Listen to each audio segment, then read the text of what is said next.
Olá, pessoas amadas por mim, tudo bom? Começando aqui mais um vídeo do Mentes Insanas, onde eu tô sempre contando casos pra vocês, então aqui se inscreve, dá like, viu? Me segue aí nas outras redes que eu vou deixar aqui pra vocês. E assim, galera, tem um negócio que eu quero falar com vocês. Eu tinha deixado aqui o link da vaquinha, né, pra você que quisesse contribuir, pá.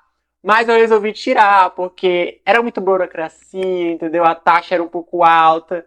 E aí eu deixei pra lá e resolvi aí deixar o Pix pra quem quiser contribuir, né? Nesse começo que eu também não estou ganhando money do YouTube. Pode contribuir aí. Eu fiquei pensando assim, galera, eu não ia fazer isso, mas eu fiquei pensando, cara, tem tanta gente gravando live por aí que ganha dinheiro só por estar gravando live toda hora, alguém manda. Por que eu não posso fazer a mesma coisa com os casos, né? Manda quem quer mesmo, tipo, ninguém é obrigado. Eu vou continuar postando vídeo aqui do mesmo jeito. Então tá aí, é o meu e-mail, vocês já sabem. E eu vou deixar também fixado no primeiro comentário. Fechou? Não esquece da nossa meta, hein, que eu falei com vocês. O que eu combinei com vocês? Não esquece da nossa meta, beleza? Traga mais um pra esse canal. Dá like nesse vídeo se você gostar e compartilha e mostra pra todo mundo, beleza? E é isso aí, aviso, entregue, recado dado, vamos pro caso.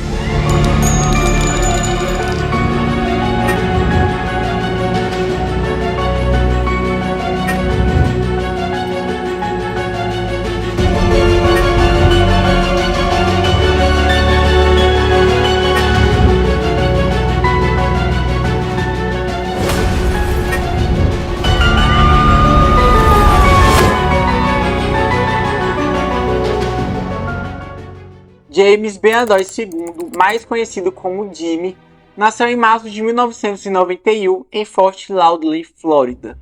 Era o filho mais velho de uma mãe solteira que enfrentava dificuldades financeiras. Durante a sua adolescência, o Jimmy acumulou alguns problemas com a justiça.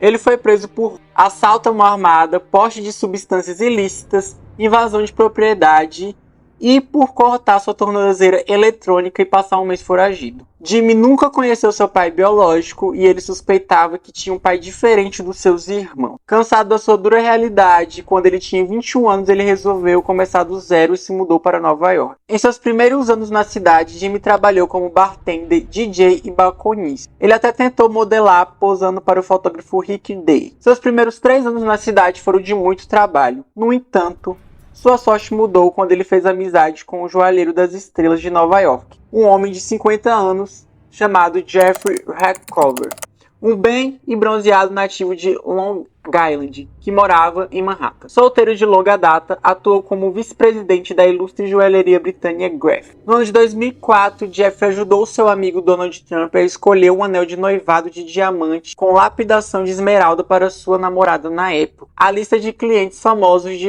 Jeffrey incluíam Oprah Winfrey e Jennifer Lopez. Segundo Jeffrey, ele conheceu o Jimmy numa academia de ginástica, mas o Jimmy conta uma história diferente. Dizem que eles se conheceram num jantar entre amigos em comuns no ano de 2013. Independente de onde eles se conheceram, o vínculo que eles criaram foram muito rápido. Eles se identificaram, gostaram do outro, criaram ali uma amizade. E em pouco tempo, o Jeff já estava considerando o Jimmy como se fosse seu filho, tratando ele como se fosse seu filho.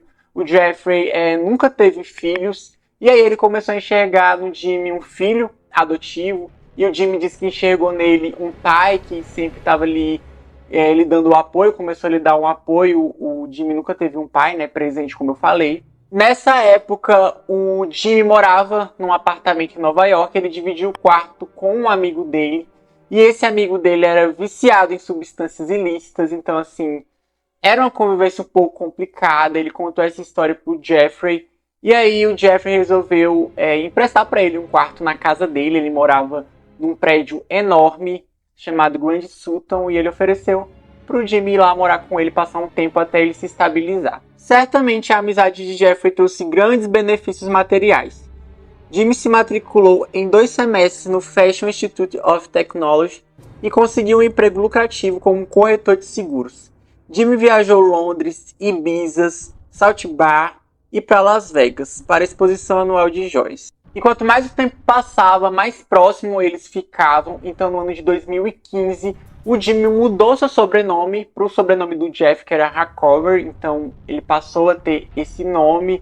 E por mais que não tenham tido nenhuma adoção perante a lei, né, uma adoção formal, tinha ali uma adoção simbólica. Cada dia que passava, o Jeff considerava o Jimmy mais ainda o seu filho. Muito foi dado ao Jimmy. Ele passou a viver uma vida de luxo. Ele usava ternos sobre medidas da Savile Row, passava os verões à beira das piscinas de West Hampton e ele gostava de levar mulheres a encontros românticos em Caminolas, um dos pilares italianos do Upper East Side, e gostava de frequentar casas noturnas caras. Muita gente dizia que eles tinham uma relação ali homoafetiva, que na verdade o Jimmy era um amante do Jeffrey, por isso que ele bancava todas as vontades dele. Isso daí era boatos, coisas que irritavam muito o Jimmy, ele não gostava dessa história, pelo contrário. E sempre que alguém questionava ele sobre isso, ele debatia dizendo que a única coisa que ele fazia era sair com muitas mulheres, então ele sempre falava essa história, ele não gostava quando as pessoas faziam essas insinuações. Então ali eles bolaram um plano para que esses comentários se encerrassem de vez. Eles combinaram de que eles fariam ali um encontro, que o Jeff teria um filho que estava perdido há mais de 20 anos, eles inventaram essa história, e aí seria aí o Jimmy, e eles até reensinaram o encontro onde o Jimmy bateu na porta do Jeffrey, encontrou ele supostamente depois de 20 anos, e foi um encontro ali emocionante, teve choro, algumas pessoas viram. Então a partir desse momento, o Jeffrey começou a falar para todo mundo que o Jimmy ele era seu filho biológico, que ele tinha tido um filho há muito tempo, que estava perdido e que agora resolveu aparecer. Então no final de 2015, o Jeffrey ajudou o Jimmy a comprar o seu próprio apartamento, e era no mesmo prédio que ele morava, né? No Grand Salton, e aí eles moravam ali no mesmo prédio. Embora as pessoas falassem muito que ele era bancado pelo Jeffrey, o Jimmy disse que ele pagava as próprias contas dele com o seu trabalho que ele tinha, inclusive o seu próprio aluguel lá também era bancado, né, com o esforço ali do seu trabalho. Em 2016, o Jimmy fez um amigo chamado Larry Giuliani, de 28 anos, que vinha de uma família rica de Oceanport.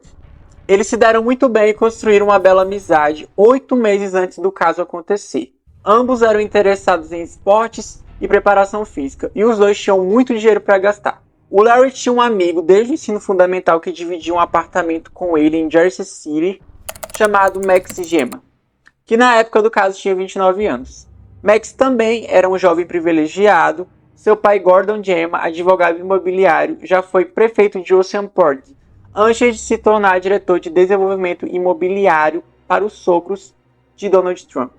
Mas diferente do Larry, que era muito amigo do Jimmy, né? Eles tiveram essa conexão rápida. O Mac já não ia tanto com a cara do Jimmy, achava ele um pouco estranho. Ele disse que tinha a impressão que ele sempre estava escondendo algo, que ele era muito suspeito. E ele tinha um comportamento assim que o Max não gostava tanto, que o Jimmy era super chamativo. Então ele gostava muito de se exibir, comprar coisas caras. Ele gostava muito de exibir cintos que ele tinha, cintos da Gucci ou qualquer outra coisa cara que ele estivesse usando. E um detalhe que vale a pena falar para vocês sobre o Larry é que ele tinha um temperamento muito forte, ele era um pouco explosivo e ele tinha uma extensa ficha criminal por conta de brigas, principalmente brigas em bares. Então no sábado, dia 13 de novembro de 2016, alguns jovens estavam reunidos na casa noturna chamada Meatpicking. Era por volta ali das 3h30 da manhã, quando começou uma briga ali na porta do bar, teve uma confusão. E aí essa casa noturna resolveu fechar as portas. E aí todos os jovens que estavam ali saindo foram para o outro lado da rua. Alguns estavam ali esperando os seus amigos que estavam lá dentro saírem para se encontrarem. Alguns estavam decidindo para qual outro lugar eles iriam, ou se iriam para casa. Enfim, tinha muitos jovens ali do outro lado da rua. E lá entre esses tinha um jovem chamado Joey Comunale, de 26 anos, que estava ali conversando com um amigo dele. E aí começou a chegar algumas pessoas ali perto, participaram da conversa. Entrou mais 3 estranhos lá onde eles estavam conversando e começaram a puxar assunto. Tinha 2 mulheres no meio também. E antes de eu seguir para a história, eu vou contar um pouco para vocês sobre a vida do Joey. Joey Comunale fez uma carreira construindo empresas de segurança de sucesso. A maior distribuidora de segurança privada do país foi vendida publicamente em 2014 por centenas de milhões de dólares. Assim como Larry e Max, Joey cresceu com privilégios e gostava de esportes, viagens, carros, hip hops e saídas noturnas por Manhattan. Mas era aí que terminavam as semelhanças entre Joey e Larry. Joey nunca se meteu em problemas. Ele não era nem um pouco agressivo. Como eu falei pra vocês, o Joey estava conversando com mais 3 jovens, né, que estavam ali no clube, quando se aproximaram mais 2 jovens lá da rodinha deles de amigo, e eram o Max e o Larry, que também estavam, né, nessa casa noturna. E aí eles começaram a conversar, a se conhecer melhor, a brincar um com o outro, desenvolver ali um contato muito bom de primeira. E aí o Larry convidou eles, todo aquele grupo que estava lá, para ir para uma outra festa que estava acontecendo na cobertura de um amigo, e esse amigo era o Larry. Então eles toparam ir, eles chamaram 2 táxis, dividiram o pessoal, né, em 2 táxis e partiram para casa do Larry. A maioria deles tinham bebido e usado substâncias pesadas, então assim, eu acredito que essa amizade deles, esse convívio e a facilidade deles toparem, né, de ir, deu também por conta, né, dos efeitos dessas substâncias no corpo deles. E aí, quando eles estavam no táxi, eles estavam indo por um lado muito estranho da cidade para chegar lá. E como eu falei, tinham 2 mulheres, né? E aí, por medida de segurança, uma delas tirou uma foto do Larry e mandou para um amigo dela, né? Dizendo que era só medida de segurança, mandou a foto e colocou o nome dele, Larry. E ela ainda escreveu assim: caso você precise me encontrar.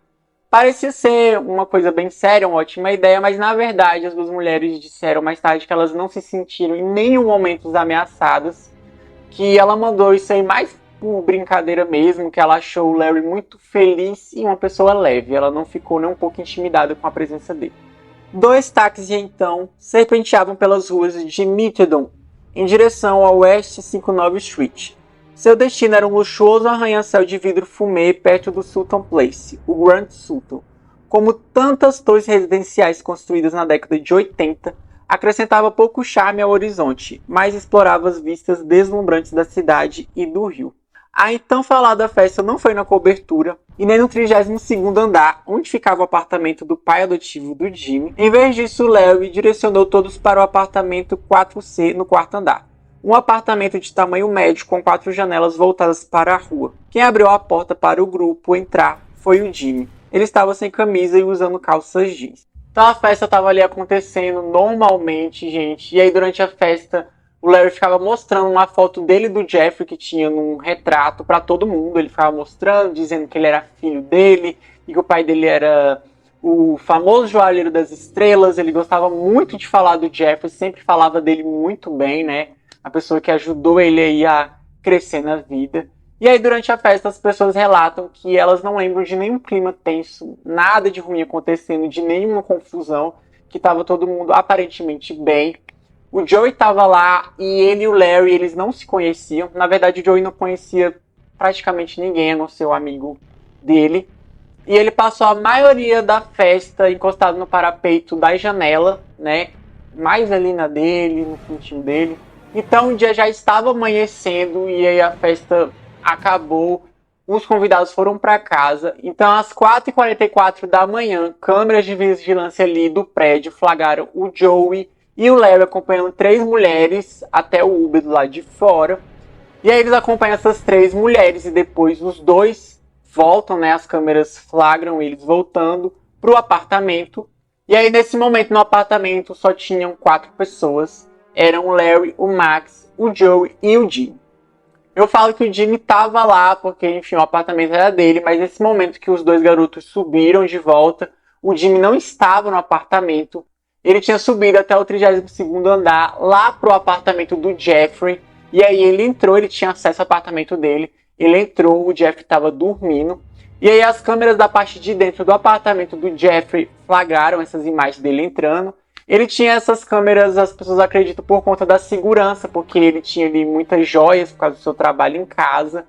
E aí nessas imagens mostra o Jimmy mexendo num cofre que tinha lá, procurando alguma coisa. Até o momento isso aí era um mistério. 4 minutos depois, ele volta pro apartamento dele. Então o que aconteceu dentro daquele apartamento nas próximas horas era um mistério, ninguém sabia. Então as horas foram passando e aí o pai do Joe, que se chamava Pat como Neil, começou a ficar um pouco preocupado porque todo domingo o Joe ia visitar ele, eles almoçavam juntos, era como se fosse ali uma tradição deles dois, eles eram muito próximos, eles eram descritos assim, como melhores amigos, sendo pai e filhos, mas eles eram bem unidos mesmo. E aí ele achou estranho que o Joe não apareceu e não avisou, e aí o pai dele começou a ligar, ele não atendia as ligações, ele começou a achar esquisito, mas foi deixando. E aí já estava chegando o final da tarde, o Joey também não tinha dado notícias ainda. E aí o pai dele já estava assim, extremamente preocupado com isso. E aí ele começou a ligar para os amigos do Joey, ele foi ligando para um, para outro, conseguindo o número de um, de outro, até que ele conseguiu o número do Larry. Então ele ligou, o Larry atendeu e ele perguntou se ele não tinha notícias ali do Joey. E o que o Larry falou foi que no final da festa ele tinha visto o Joey saindo, dizendo que ia comprar cigarros e não tinha mais voltado.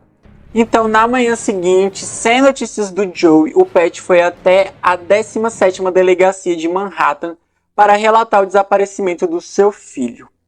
E o Alman Castro entrou no caso. Ele decidiu ir até o último local que Joey foi visto, o Grand Sud, para ver se conseguia as respostas pessoalmente. Não demorou muito para que as primeiras pistas surgissem. Castro olhou as imagens da câmera de segurança e viu as imagens de Joe e Larry acompanhando as convidadas às 6h44 da manhã. Pat identificou que era o seu filho nas imagens.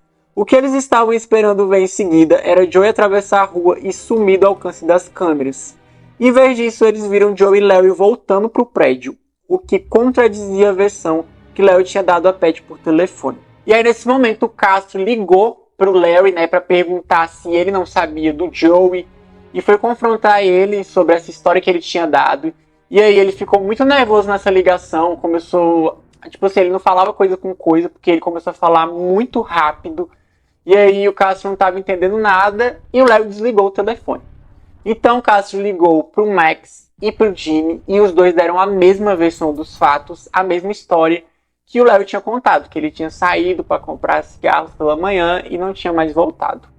E aí, nesse momento que o Castro estava ali dentro do prédio fazendo as ligações, o Pat saiu para fora do prédio e ele viu o lixo do prédio estava sendo recolhido naquele momento. Rapidamente ele correu para dentro do prédio de novo e foi falar com o Castro, e ele disse que tinha que parar aquela coleta porque eles precisavam analisar aquele lixo, porque ali também tinha lixo da casa do Larry, aliás, na casa do Jimmy, e ali podia ter alguma prova importante. Então, assim, gente, ele foi muito esperto, assim, em pensar nisso, e eles conseguiram parar ali, a coleta do lixo antes que tudo fosse levado. O palpite de Pat foi certeiro. Na lata de lixo eles encontraram roupas e lençóis manchados de sangue, um anel amassado que pertencia ao Larry, uma fivela de cinto e uma garrafa vazia de água sanitária. Rapidamente o prédio se transformou em uma cena de crime. A polícia realizou uma investigação no edifício, vasculhando desde o subsolo até a torre de água na cobertura.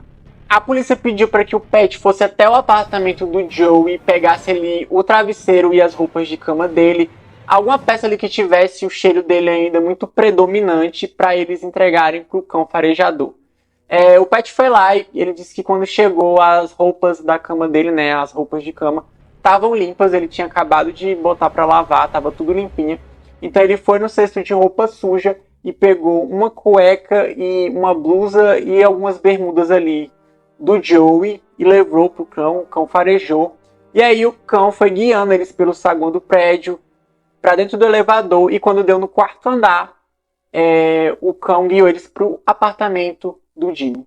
Uma coisa bem esquisita que aconteceu, quando o Castro estava analisando ali aquelas primeiras imagens com o Pat, das câmeras de segurança, o Jimmy chegou no apartamento, ele passou pelos dois e ele já estava sabendo ali da história, e ele comentou assim: boa sorte aí com a sua investigação.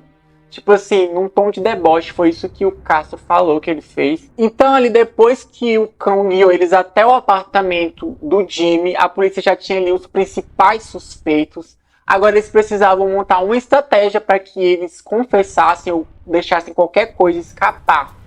E aí na terça-feira seguinte, às 6 horas da tarde, o Jimmy acabou sendo pego dirigindo com a carteira de motorista vencida, o que foi perfeito para a polícia. Então eles conseguiram ali deter ele, prender ele por estar com a carteira vencida. E ele foi mantido, gente, preso durante as próximas 10 horas. E aí a polícia infiltrou um policial dentro da cela dele, que estava disfarçado ali também como um detento, para ver se conseguia arrancar alguma informação dele, para ver se ele soltava alguma coisa. Então o policial que estava com ele disse que ele deixou escapar, ele comentou que tinha alguns acessos de raiva mortal e também perguntou se existia algum tipo de fiança para quem tinha cometido assassinato. O Jimmy nega que falou essas coisas para o policial, e ele também nega que ficava provocando o detetive Castro, tinha desejado boa sorte para ele nega essas duas coisas até hoje. Já as coisas com o Larry foram um pouco mais fácil. Ele concordou em falar com os investigadores e aí eles pegaram ele em uma rua de Middleton, que ficava ali perto da casa da irmã dele, e levaram ele para fazer ali um interrogatório. Na sala de interrogatório, os detetives trabalharam para quebrar o silêncio de Larry, montando uma narrativa em que o Jimmy era o principal culpado e o Larry apenas um cúmplice da situação. O detetive Ray Hunter disse ao advogado de Larry deveria fazer a coisa certa. Ele é um bom garoto, ele não deveria pagar por algo que não fez. Ele pode realmente se ajudar se você deixá-lo falar e cooperar conosco. Ray também disse ao pai de Larry que seu filho não era um assassino. Na verdade, os detetives identificaram Larry como sendo o elo mais fraco, esperando que ele rompesse o silêncio. Mais tarde naquela noite, então, o Larry admitiu que teria dado um soco em Joey.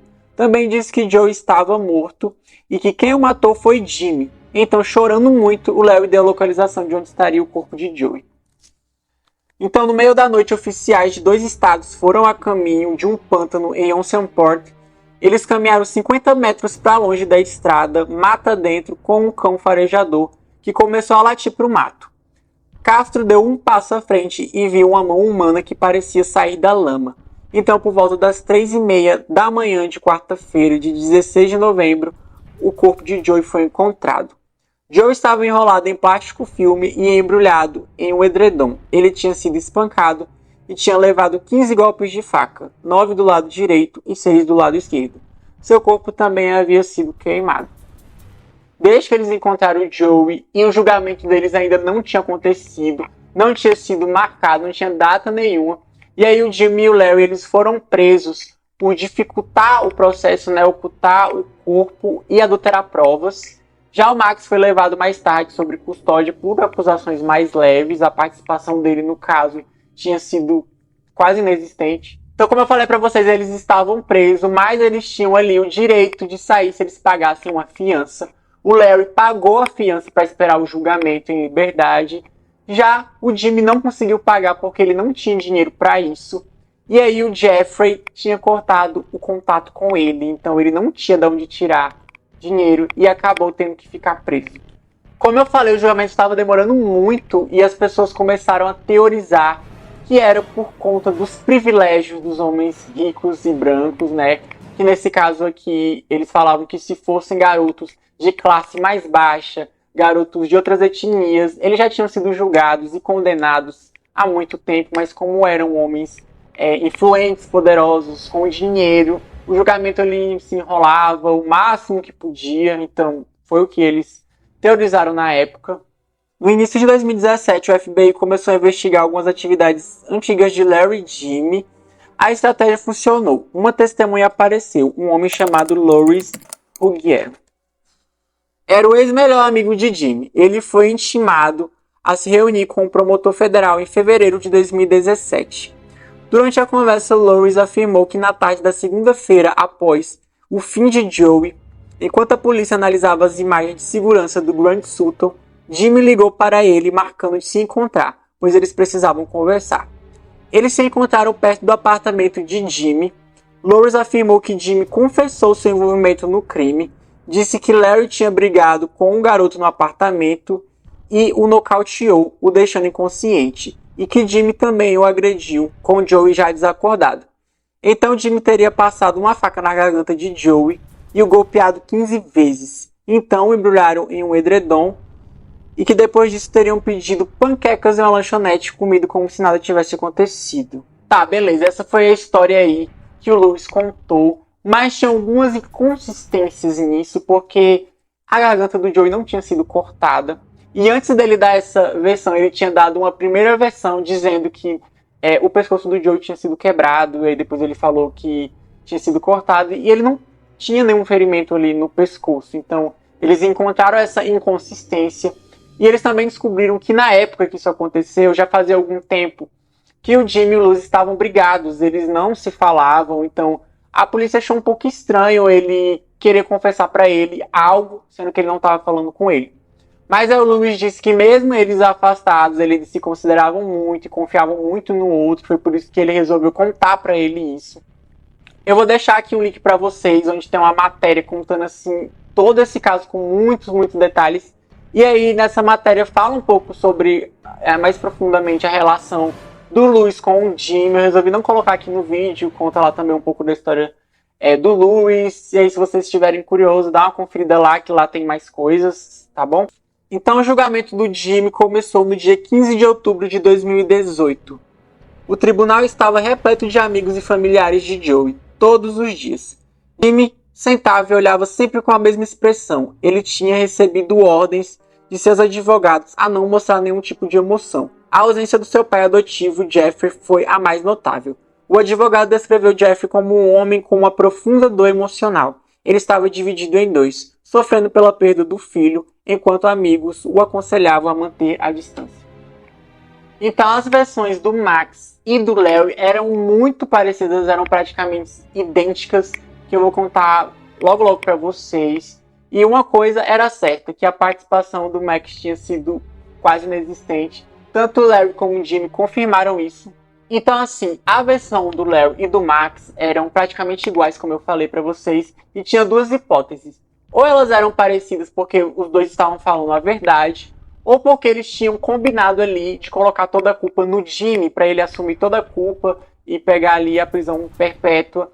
Porque como eu falei para vocês, Max e Larry eram amigos desde a infância, então pode ser que eles tenham bolado isso, né? Foi uma teoria que surgiu, mas também podia ser a verdade, e até aquele momento ninguém sabia. E um mistério era o motivo disso ter acontecido, da briga ter acontecido. Se sabia que tinha acontecido ali uma briga primeiramente, mas o motivo era um mistério porque eles não falavam.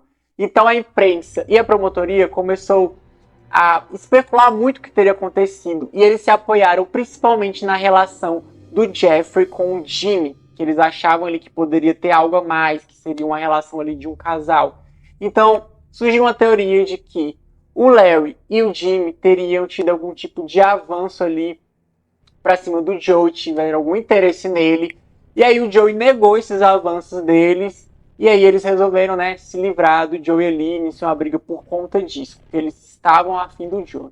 E muita gente da imprensa diz que eles agiram em conjunto porque o Larry e o Jimmy, eles tinham um caso. E uma das coisas que eles usavam como provas ali era que eles encontraram mensagem deles dois dizendo: eu te amo um pro outro. Mas assim, isso aí não prova nada, né? Você falar que ama um amigo, então eles não tinham como provar. Mas eles gostavam de teorizar muito essa história. O Jimmy seguiu se defendendo, dizendo que quando aconteceu essa briga e o fim do Joe, ele nem estava no apartamento, que ele tinha ido lá para casa do Jeffrey. E aí a promotora disse que era impossível essa briga, essa ocasião toda ter acontecido nos 4 minutos que o Jimmy ficou fora. E aí ele contestou, perguntando assim se ela já tinha visto alguma briga acontecer, que era no estalar de dedos que as coisas aconteciam. Então ele disse que não estava presente. Outra teoria que surgiu é que quando o Jimmy foi ao apartamento do Jeffrey, ele foi lá para buscar drogas. E aí ele chegando lá não encontrou nada, como vocês viram na imagem, ele estava buscando por alguma coisa ali. E aí quando ele voltou de mãos vazias, o Joey teria ficado extremamente irritado com ele, porque ele tinha voltado de mãos vazias e que ele queria mais. E aí o Jimmy acabou se estressando com ele pela forma que ele falou, e aí iniciou toda essa briga. O Jimmy também negou essa história, ele disse que mal falou com o Joey durante a maior parte da festa. Ele disse que nem prestava atenção no Joey direito, que eles não trocaram palavras. E a única coisa que ele falou pro Joey foi que era pra ele ir pra casa, né, que já tava ficando tarde. E ele ali era o único dos estranhos que estava ali entre os amigos. Durante o julgamento do Jimmy, nem o Larry nem o próprio Jimmy testemunharam, eles ficaram em silêncio. Mas o Larry tinha dado um relato detalhado sobre o caso em uma audiência pré-julgamento em março de 2018. E eu vou contar agora para vocês as versões dos fatos segundo o Larry. Larry disse que depois que ele e Joey voltaram para o apartamento, eles tomaram outra bebida na sala de estar. Lá o comportamento de Joey mudou. Ele começou a provocar o Larry, gritando e reclamando que Jimmy estava com as melhores drogas, enquanto eles tinham um monte de cigarros baratos. Joey teria repetido suas reclamações mais de 2 vezes, batendo as mãos na mesa. Larry, com seu notório pavio curto, levantou e bateu em Joey. Acertou 3 golpes no máximo nele.